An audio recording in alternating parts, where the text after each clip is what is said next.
Tapajades e começa agora o Momento Saúde especial sobre linfoma. No programa de hoje vamos conversar com o médico hematologista e oncologista do Hospital Samaritano de São Paulo e professor da Oncologia e Hematologia da Santa Casa de São Paulo, Dr. Carlos Chiattoni.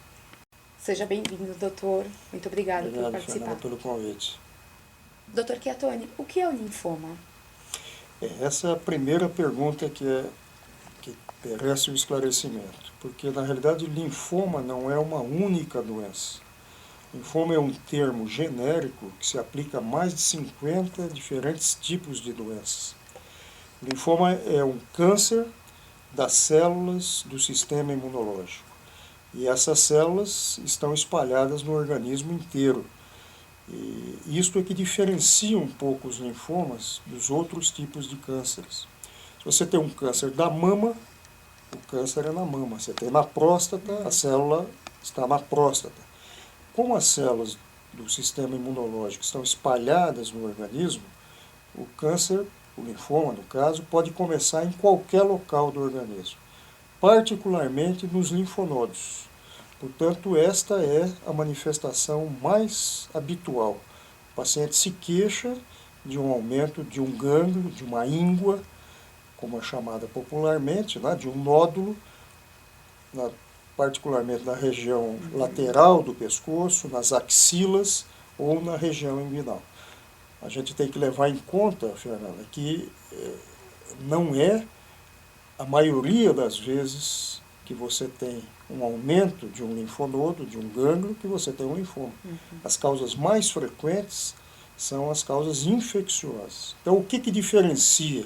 E acho que o que é importante a gente deixar para quem está nos assistindo é em que situação ele deve imaginar que possa estar com linfoma e, portanto, procurar um especialista ou mesmo um clínico para poder fazer o diagnóstico diferencial.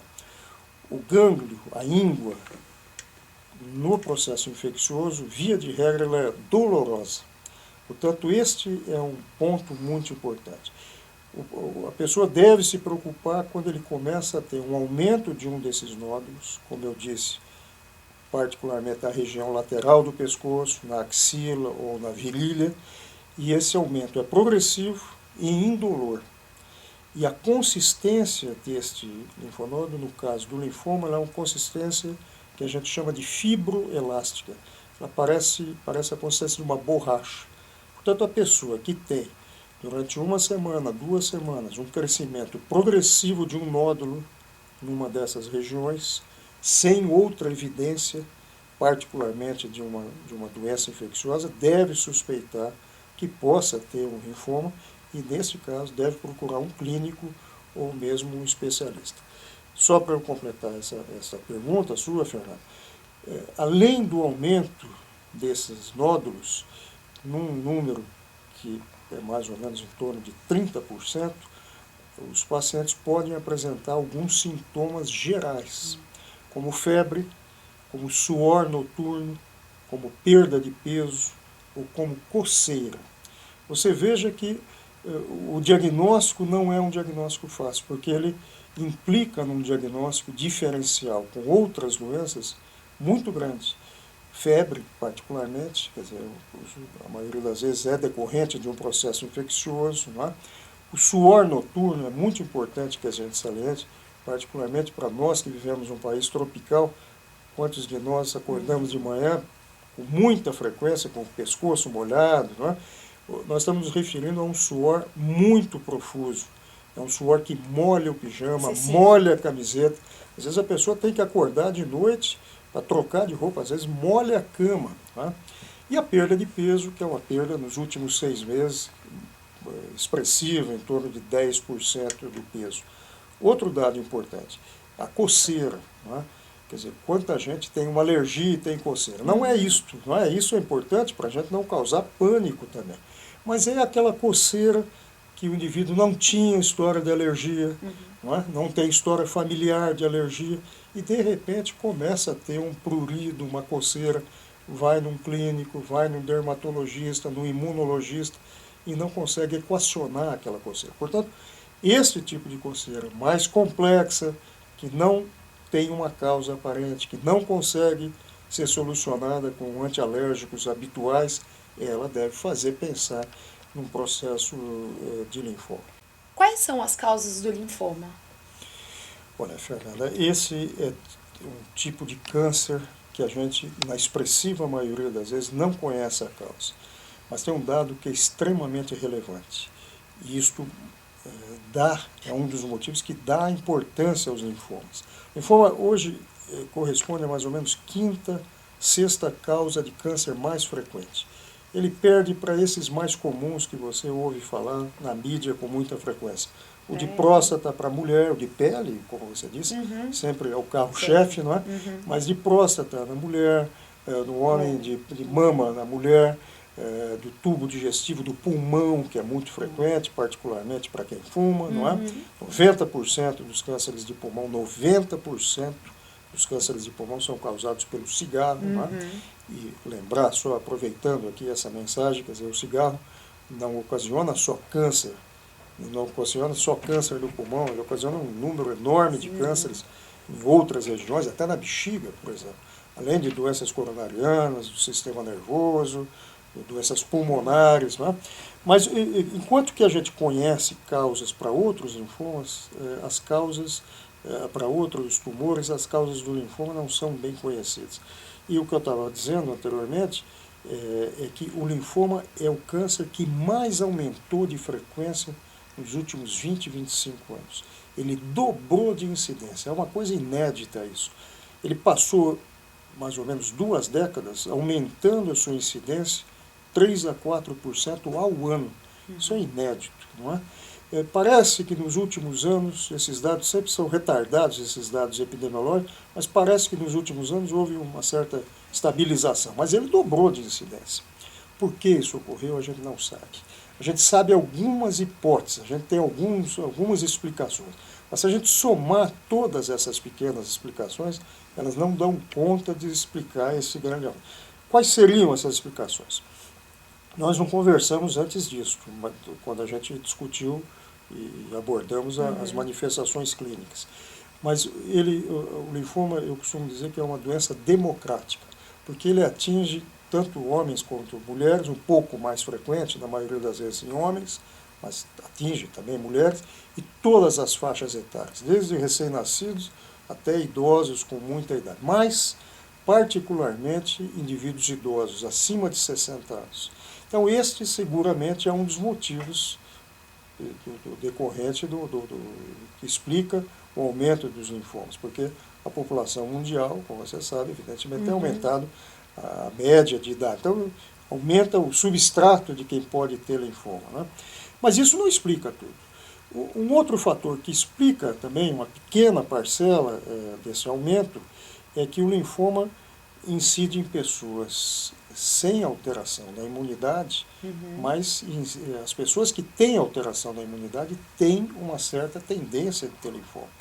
Na AIDS, por exemplo. Não é? Então, portanto, a epidemia de AIDS fez com que aumentasse, fosse um dos responsáveis pelo aumento dos linfomas. Nos dias de hoje, há na medicina uma utilização muito ampla de medicamentos imunossupressivos para as doenças reumatológicas, para as doenças autoimunes, para os transplantes, não é? Sorte que esse também é um outro fator, uma pequena parcela dos linfomas são decorrentes dos estados de imunodeficiência, não é? Ou por doenças ou por medicamentos. Existem infecções virais que podem ser fator de risco para o desenvolvimento de linfoma. Por exemplo, o vírus Epstein-Barr, o mesmo vírus da mononucleose. Em algumas pessoas ele pode ser responsável pelo linfoma. Existe um vírus muito interessante, que é um vírus primo do HIV, primo da AIDS, que chama HTLV1. Este vírus, que é um retrovírus parecido com o vírus da AIDS, ele é endêmico em algumas regiões do Japão, no Caribe e no Nordeste do Brasil. Na Bahia ele é muito frequente. 3% das pessoas que são infectadas por esse vírus podem ter um tipo muito peculiar de linfoma. Portanto, esta é uma outra causa. Um outro agente infeccioso é uma bactéria que existe no estômago da maioria das pessoas. É o Helicobacter pylori. Ele é responsável, hoje a gente sabe, pela úlcera péptica e pode ser responsável por linfoma. E é muito interessante aqui porque esse é um caso inédito de um linfoma causado por um agente infeccioso e que o tratamento, nós vamos conversar daqui a pouquinho em tratamento, mas o tratamento pode ser feito tratando a bactéria. Em vez de você usar um quimioterápico, por exemplo, você trata a bactéria e o tumor regride. Sorte que, respondendo então, sumarizando a pergunta, a expressiva maioria das vezes, o linfoma se desenvolve e a gente ainda não sabe o que ocasionou isso. Muito provavelmente, quando você tem um largo aumento de incidência, atinge o mundo inteiro, provavelmente é alguma coisa de natureza ambiental, né? Talvez defensivos agrícolas, algum produto químico que é mais utilizado na vida moderna. Mas isso ainda é motivo de desconhecimento, né? Agora, falando do tratamento, quais são as formas, ou qual é o tratamento mais indicado para o linfoma? Bom, o linfoma, nós temos mais ou menos 50 diferentes tipos de linfoma. De sorte que o tratamento é muito diferente dependendo do tipo de linfoma. Vamos falar do que é mais comum. Certo. 35% dos linfomas têm um comportamento agressivo. Esses linfomas são altamente curáveis hoje. Eram doenças, eu não tenho dúvida de dizer que essa é a área da oncologia, se é que não é da medicina, que mais avanço a gente teve nas últimas 2 décadas. Avanço porque nós passamos a conhecer muito bem a doença, e aí, como consequência, nós temos um avanço enorme no tratamento. Vamos voltar, então, a esse tipo de linfoma, que é o mais frequente, que tem o nome de linfoma difuso de grandes células B. É um linfoma agressivo que, se você não tratar, esse paciente, em meses, morre sem tratamento, né? Hoje, você cura ao redor de 70% desses pacientes. Portanto, isso é um fato muito marcante na medicina, na oncologia, sem dúvida, mas posso dizer que na medicina. Como é feito o tratamento? O tratamento, na maioria das vezes, implica em você fazer quimioterapia associado a uma imunoterapia. O que é essa imunoterapia? É um anticorpo desenvolvido no laboratório que é dirigido especificamente para essas células desse linfoma. Na verdade, ele não é exatamente específico, mas preferentemente ele atinge as células do linfoma. É um tipo de tratamento que a gente chama de dirigido ao alvo. Enquanto que a quimioterapia ela atinge todas as células, preferentemente as células doentes, as células cancerosas, mas atinge as células normais também. E é isso que causa os efeitos colaterais, não é? Esse tipo de tratamento é um tratamento mais inteligente. Ele é dirigido especificamente para células neoplásicas, células cancerosas. E não causa tantos efeitos colaterais? Muito menos efeito colateral. Ele é mais específico e menos efeito adverso, né? Portanto, a maioria dessas doenças são tratadas pela associação de quimioterapia com radioterapia, com imunoterapia. Algumas vezes você usa radioterapia também, particularmente quando você tem uma doença mais localizada, aí você associa a quimioterapia com imunoterapia, mas um número menor de ciclos, e aí completa o tratamento com radioterapia. Uma outra forma de tratamento é o transplante de medula óssea, né? Alguns tipos de linfoma, ainda que o resultado com a quimioterapia não é adequado, depois que a gente termina a quimioterapia, a gente faz uma consolidação daquele tratamento com um transplante de medula óssea. Em um outro lugar onde a gente utiliza o transplante de medula óssea é quando a doença volta. Você trata o doente, ele pode curar, ou depois de algum tempo a doença pode voltar. Nesse retorno, que a gente chama de recidiva, sempre está indicado, se o paciente tiver condições clínicas, você fazer um transplante de medula óssea. De modo que o tratamento basicamente inclui a quimioterapia, imunoterapia, radioterapia, em algumas circunstâncias, e o transplante de medula óssea também, em circunstâncias peculiares, né?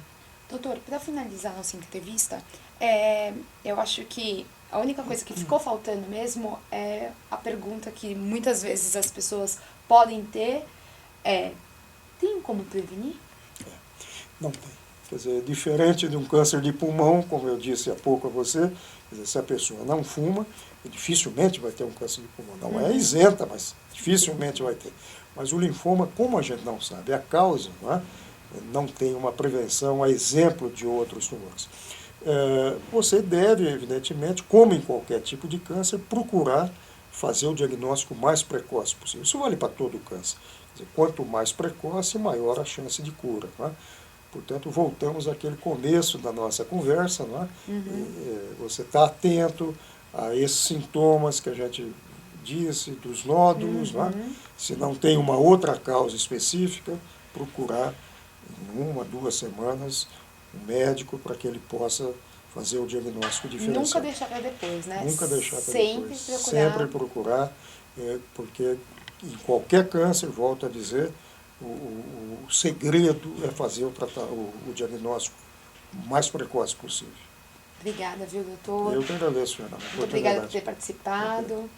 Para mais informações, vocês podem acessar o site do Hospital Samaritano, que é o www.samaritano.org.br. Obrigado e até a próxima.